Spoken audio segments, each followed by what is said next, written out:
As a matter of fact, Things Fall Apart was written straight, without any kind of draft.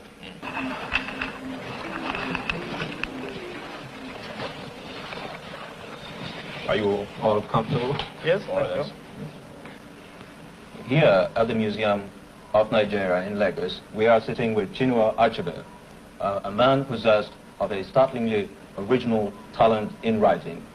Chinua Achebe the Young has given the world 2 novels, Things Fall Apart, No Longer at Ease, and all critics seem to agree that Chinua Achebe combines a simplicity in technique and a very complex technical talent indeed.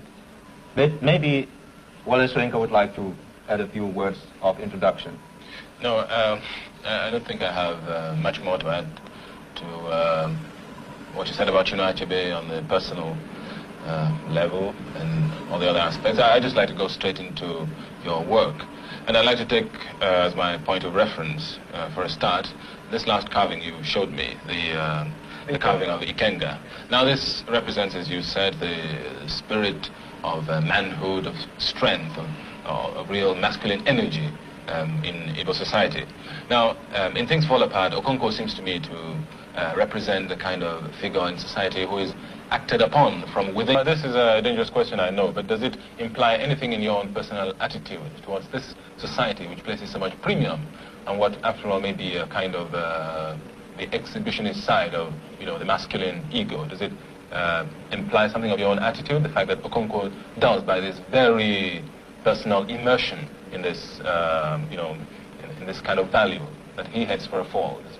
Yes. I think there is a point there. There is the weakness of this particular society. I think is a lack of adaptation, not being able to bend. Of course, I can't say that this now represents the Igbo people today, but I think in his time, the strong men were those who did not bend, and I think this was a fault in the culture itself.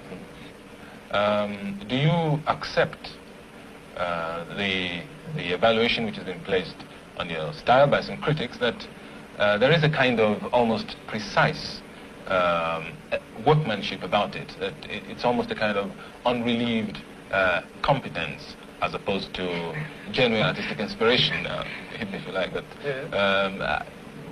How do you react to this? How do you react to this sort of? Don't expect me to accept that, but no. As a matter of fact, I don't think one could call my method, describe my method in those terms, because I don't particularly spend a lot of time on polishing.